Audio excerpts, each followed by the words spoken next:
On Monday evening at the home of local merchant Mrs. Olivia Chilton, 1154 Delaney Street, transpired the wedding of her daughter Lois to Thomas Dawson, city editor of this newspaper. Simplicity was the mode of the ceremony, with the rooms a bloom of daffodils and lilacs. The bride looked most beautiful in an empire-waisted gown of white satin, carrying an armful of daffodils down her mother's staircase on the arm of her younger brother Jake. Reverend Kenneth officiated. A surprise appearance was made by the bride's older brother, late one of the most eminent classical musicians in the city of St. Louis.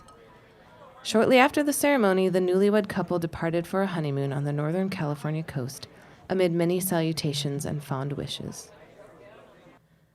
The bride is scared to death. Annex, the continuing story of a peculiar bend in the avenue. Traffic goes north, traffic goes south. The streetcar runs between, and all we can do is try to keep up.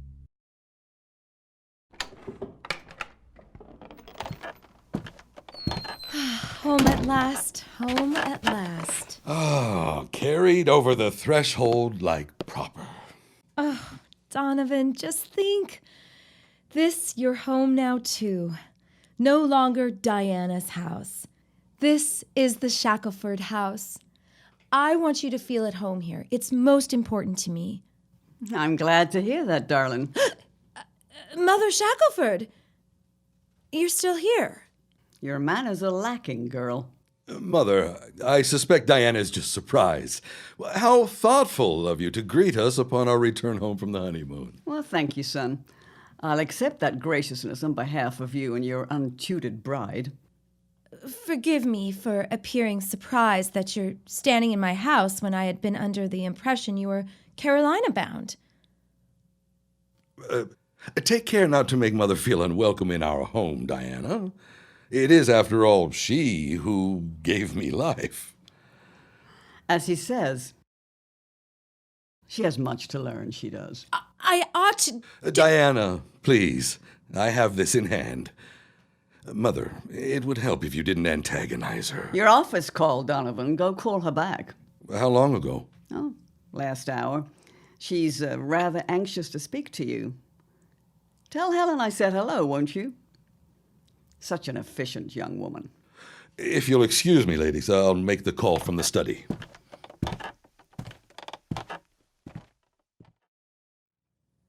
Listen, lady. Donovan may be your son, but this is my house. And his, now. If you think you're going to come in here and take charge of the household, you are the one who has a lot to learn. From whom? You? I might surprise you. Ridiculous brat. I could make your life a living nightmare.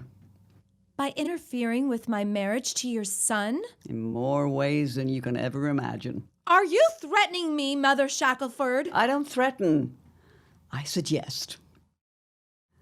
What I'm suggesting is that we both demonstrate civility as if our very lives depend on it, even if our regard for one another is too low to even register. That goes both ways. So, you're planning to stay in Harborview? I am. For it is my adopted hometown. All the weeks you two were away, I saw the sights and tasted the town. Decades marooned in dreadfully dull Charleston. Today, I am an Oregonian. And where will you be living? Have you to ask? With Donovan and I? I should think not. Oh, my dear, how can you say that when I've already had the upstairs guest bedroom wallpapered and new furniture delivered? Besides, you need me here to show you how to run a proper house. I know how to run a house, and if I have any problems, I'll ask my mother. She's still right next door, you know. Your mother is earthy in her ways and of a strong enough will. But she is limited.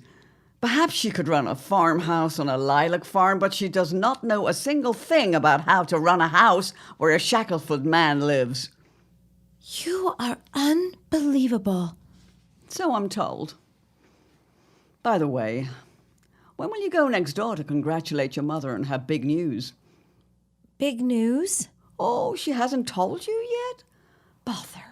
Diana, I apologize, for I thought you knew. Knew what? What are you talking about? While you were away, your dear old mother sold to Donovan and his partners her lilac sanctuary. What?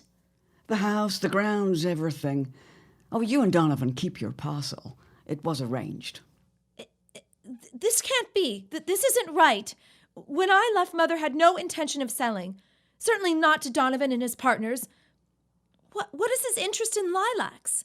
Between you and I, Diana, the lilac business had gone into arrears following your father's death. It was ready to fall and wipe Jane out completely. She had little choice in the matter, and time ran out with options few. Donovan made a wonderful deal for her. And the lilac sanctuary? Houses, sidewalks, streetlights. Oh, my God. It will be beautiful.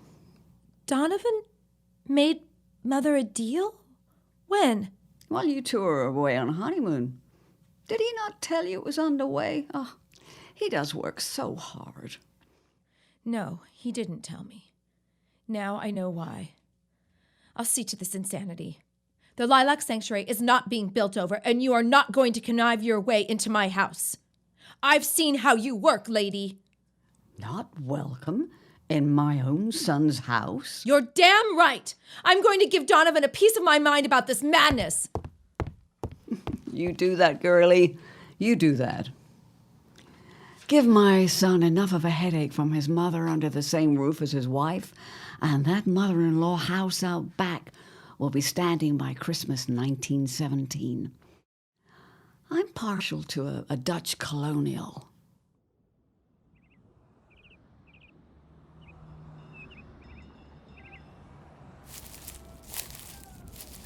There you are.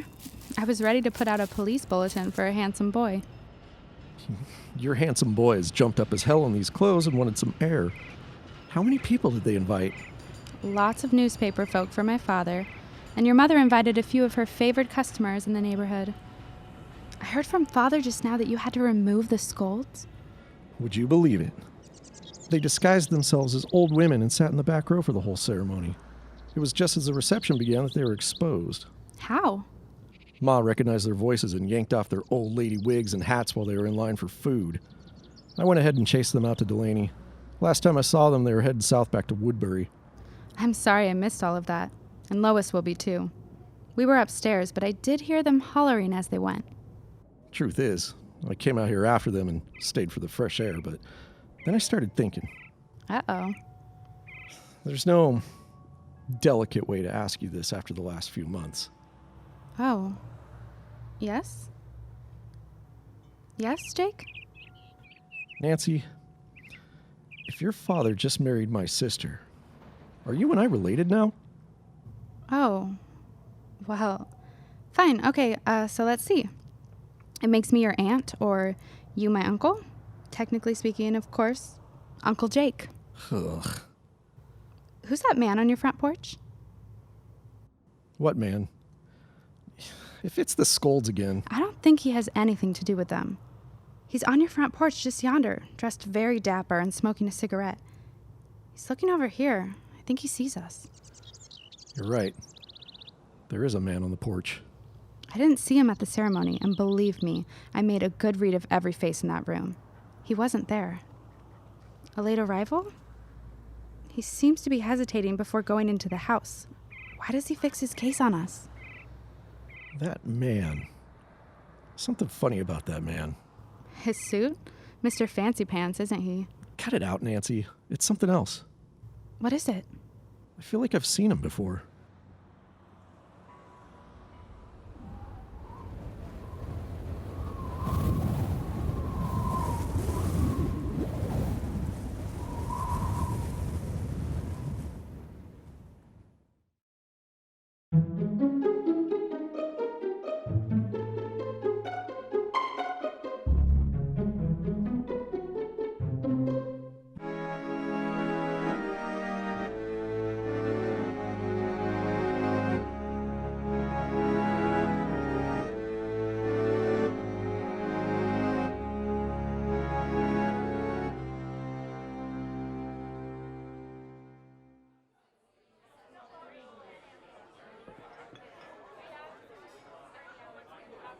Much apology for hauling you away from your chatter with Reverend Kenneth.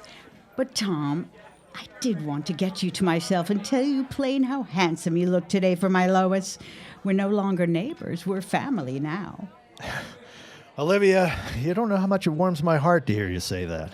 I know that you've had some misgivings about Lois and I at first. You'll feel the same way when Nancy and Jake ring wedding bells.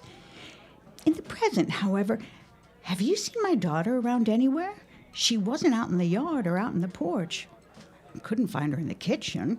Your bride doesn't seem to be among us. Well, most likely she's still upstairs. I know she wanted a few minutes to herself between the ceremony and the reception. Hiding out, is she? Well, it's been a day for her. Being passed over for that school teacher position at Woodbury School, Lois took that hard these past few weeks. Although I don't doubt her happiness. I hadn't noticed, but I usually don't. With you and Lois away on honeymoon, it'll be Jake and I running the store.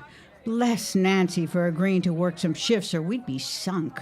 I'm not sure I would have ever thought of my Nancy as a customer service person, but I imagine she was induced by the presence of your son.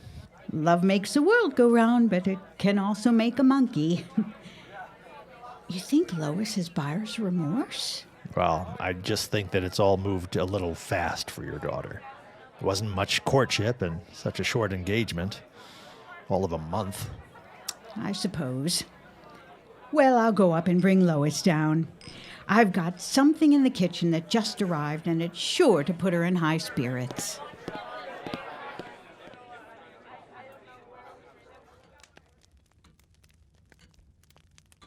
Oh, you can't imagine. Look, I want you to ring up Corliss right away. I want to get started on the survey work as soon as possible. Enough time has been lost with me away this past month. Donovan, your wife wishes to speak with you. It can wait. I'm talking business at present.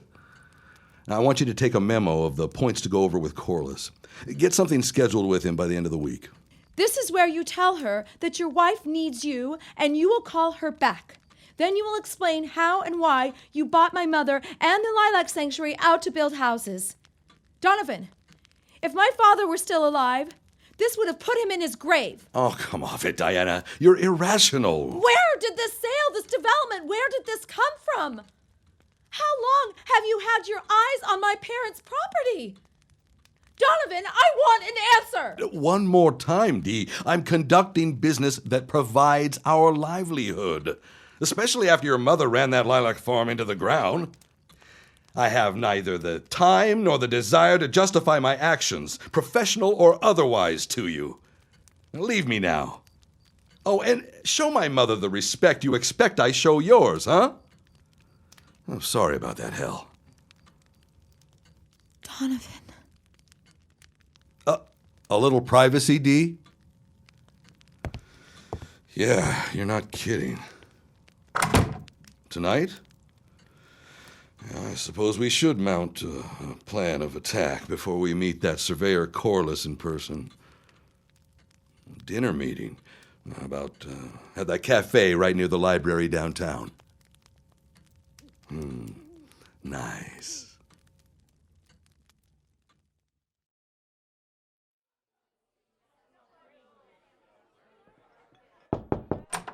Lois, are you decent? Nope.